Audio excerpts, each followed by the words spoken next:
Bad girl make you wine to the bass, nah nah. Give me that thing where I go feel relate, nah nah. The way you back it up, the way you bust in the place, nah nah nah. Akwaba, my beautiful people, welcome back to my channel. It's Melanie Mishi. Today I thought I would share with you guys how I recreated my blonde Ghana box braids.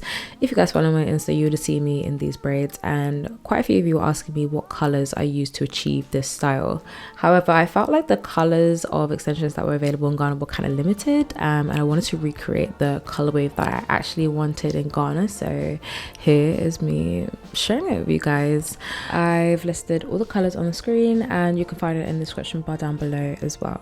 This color I didn't really use so much of, so don't bother picking this one up. Okay, now if you haven't watched my Ghana hairdresser horror story, then you need to pause this video, click on the link above and watch that first.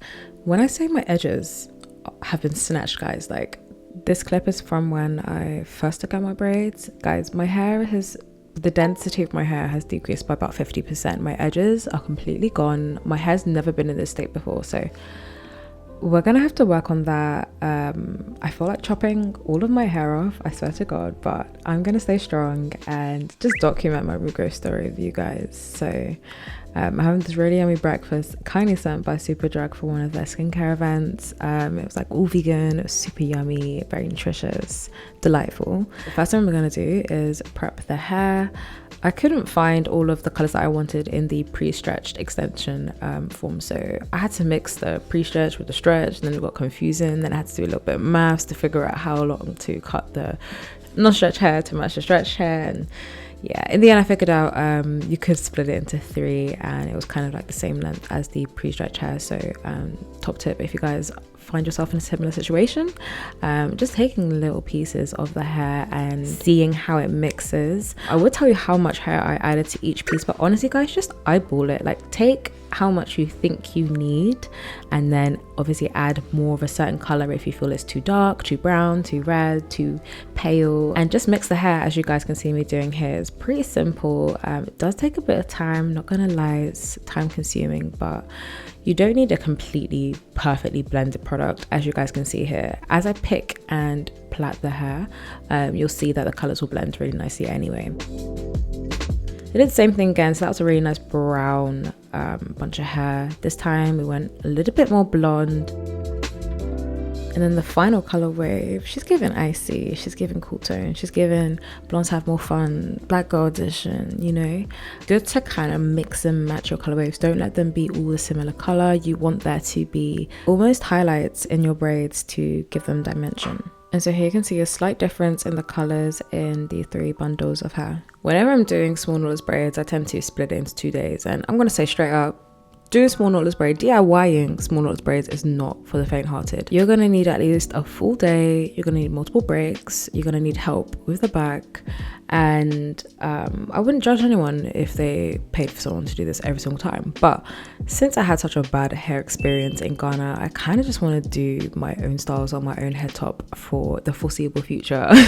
I've unfortunately retracted back into my shell with black hairdressers, but we'll see. Anyway, I kind of showed you guys how I sectioned the hair there. At the top, I've got a section ear to ear. At the back, I was doing rows across, and the front I just split into 2, which I'm about to start braiding now. So you want to separate the hair into smaller pieces. I just leave it on the side of my chair to separate them, and you want to start making your first row. Now, when you add your styling product, that allows you to get really nice crispy parts. I would actually recommend the red gummy wax over this one. I feel like this one didn't hold as well, and it got quite messy quite quickly, so just bear that in mind.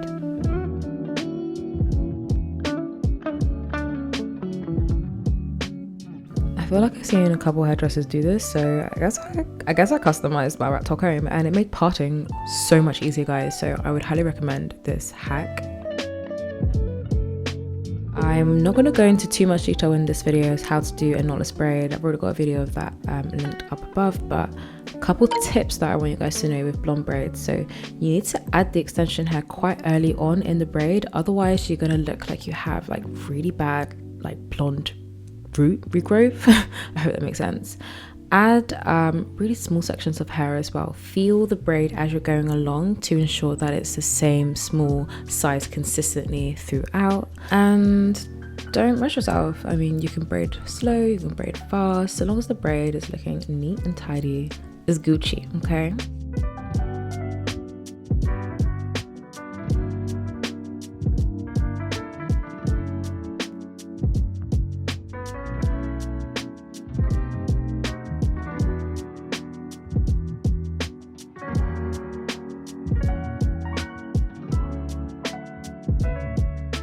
So to do this smaller quarter section, it took me about 3 hours, and I did 6 rows going back to the crown of my head. I don't know how many braids I did in total, but you can see the braid size here for reference. You want to braid almost to the bottom, but don't worry about the ends. It's going to add to the curls at the end. I'm pretty sure I ate like a whole pack of grapes when I did this hair, but anyway, make sure your hair's detangled. Add gel to your hair as well. As you're going along, it will help to slick the hairs in. Get help when you get to the back section, guys. Honestly, I'm not responsible for the back of my hair, and that's all I can say. It's always great to have a helping hand where possible.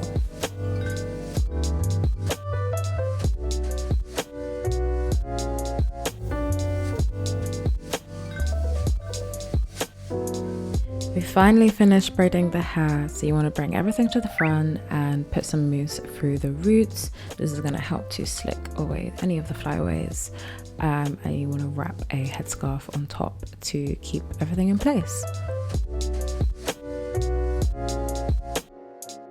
Okay, so let's tackle the ends with some flexi rods. You're going to bring it all forwards, split it into 4 sections, 2 on each side, and use the biggest flexi rod that you have, okay? You're going to start rolling from the ends to the tips, and that's going to give you this really nice consistent curl once you take the flexi rods out.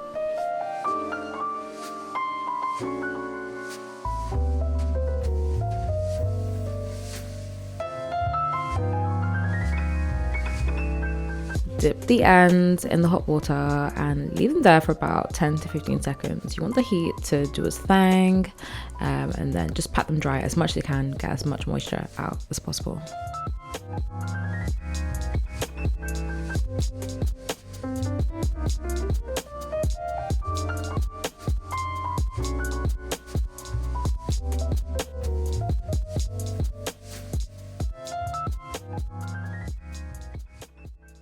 It's good to bear in mind that whilst your hair is still wet, it can very easily change shape, so do take out the flexi rods with care and try not to fondle with the curls too much so they can really set in place. And once they're all out, you can cut away all of those scraggly ends. They're not on brand, they're not part of the look, and add a little bit of mousse on the ends as well, just to help set the curls as well.